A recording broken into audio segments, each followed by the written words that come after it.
The global blame game has to stop. If we keep saying that the rich countries are to blame and the poor countries are to benefit, then we're not going to get out of here. The other day news came that the amount of CO2 in the atmosphere keeps on rising, and still the demand for more CO2-based energy in the developing world keeps on increasing.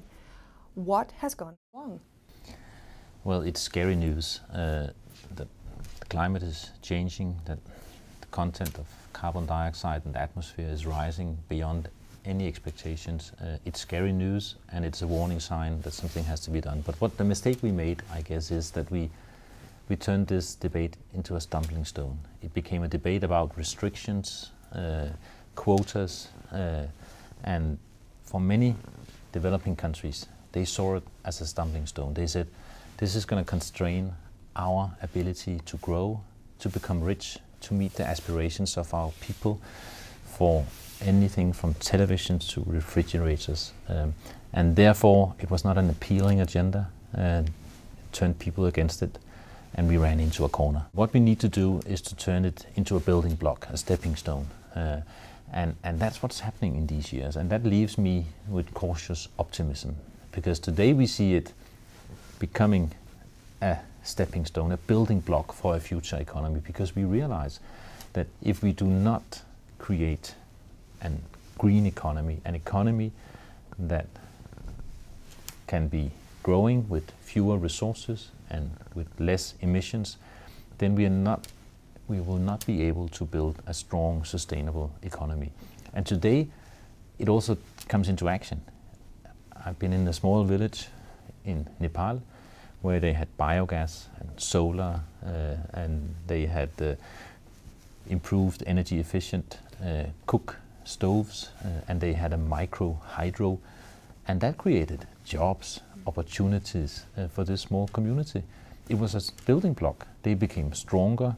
The tailor was tailoring away during the night because he had light. The school kids could suddenly read their homework in the evening, and because they could see the chicken there were growing faster because they had light during the night, so they were eating more, growing faster, and well, dying earlier.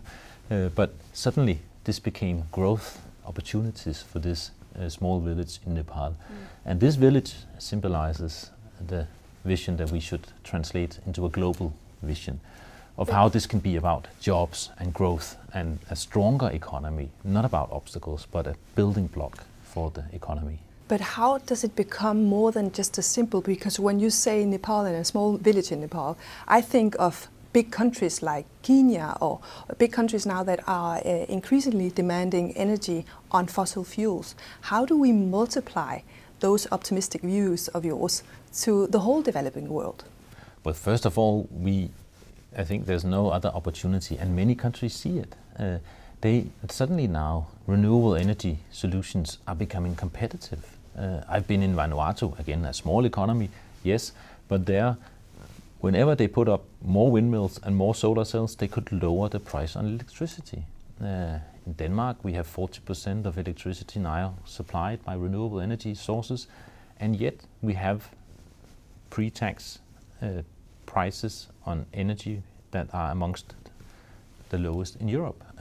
So there are good economic reasoning for doing this, and that is something we need to tell to the entire world. We are still entrenched and we are still constrained by conservative views, by corporate interests, by old habits, and we need to break all those, and it takes time.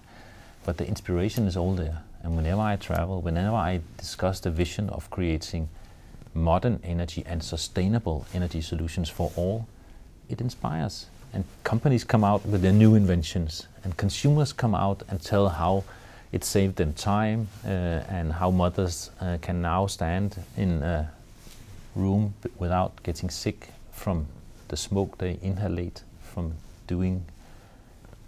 making food in an open fireplace. And when you see how companies, also big-scale companies, now suddenly can transform their business into something where they become independent of fossil fuel and thereby build a much stronger business case in the long run. All that inspiration is there. And of course, it needs to reach the political level because we need a binding, strong climate agreement in the end. But what we are doing right now is creating building blocks. So you are relatively new in politics as a minister and come from the world of NGOs where you have many years of experience on the same matters but from the other side of the table. What has changed in your way of seeing things?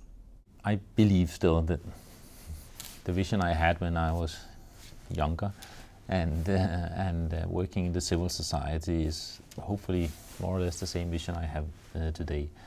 But the lens by which I see the world has widened a lot, and I understand now how we need to engage companies, how we need to create innovative financing mechanisms, and how we need to balance the concerns for education and health and environment and climate, balance them up against each other. And I think that has widened my lens and has also broadened my opportunities, of course, because I must admit that the good thing about being a politician and a minister is that you can do a lot and you can really change a lot as well. But sometimes we are constrained by the silo in which we sit, and sometimes when I look back, I was also in a silo of civil society, and breaking down those silos and understanding that there's no such thing as civil society organizations who have the truth and corporate interests who are kind of the evil. That kind of way of looking at the world is too narrow. And today we have all over the place. We have companies who are in the forefront and way beyond some of the civil society organizations, and we have civil society organizations that are the most innovative voices we can see in the world. And we have universities who engage in new and fantastic innovations that can change the world. So, and we have to use the best all over the place. That goes for the way I see the world as well. When I was in civil society, I perhaps thought that there were the developing countries here, and they were always right, and there were the rich countries here who were often wrong, and there were historical issues of responsibility and distribution that perhaps even limited our way of going forward. Today, I understand that the global blame game has to stop. If we keep saying that the rich countries are to blame and the poor countries are to benefit, then we're not going to get out of here either.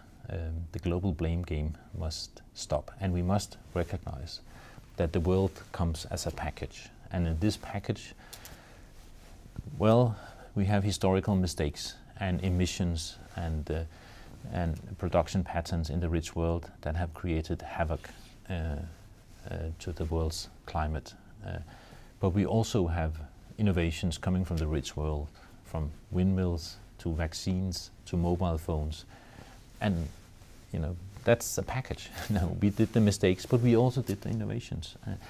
And we have to break down the north versus south, rich versus poor, civil society versus companies.